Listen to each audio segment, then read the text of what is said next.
देवांचे गुरु दत्तात्रय महाराज हे त्रयमूर्तीचे एकत्रित रूप मानले जातात. त्यांना योगीराज आणि अवतीर्ण गुरु असेही म्हटले जाते.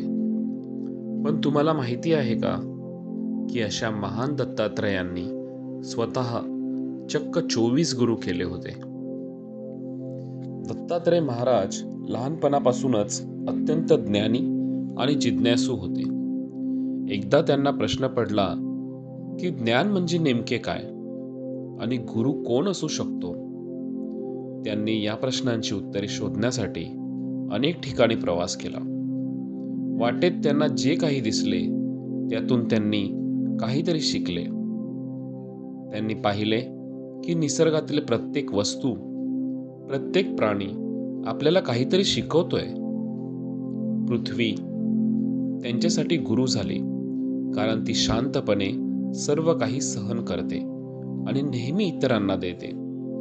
सूर्य गुरु झाला, कारण तो स्वतःचे तेज सर्वत्र पसरवतो, पण कोणाशी भेदभाव करत नाही.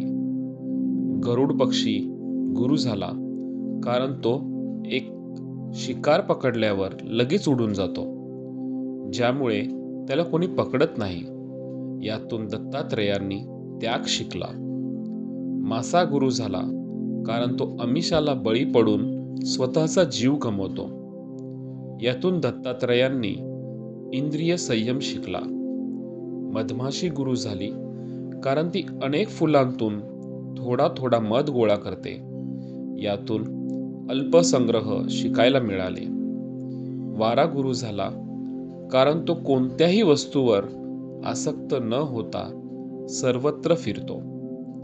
अशा प्रकारे दत्तात्रय महाराजांनी मनुष्य, प्राणी, पक्षी आणि निसर्गातील घटकांमध्ये ज्ञानाचा स्रोत शोधला आणि त्यांना आपले गुरु मानले. त्यांचे एकूण 24 गुरु होते.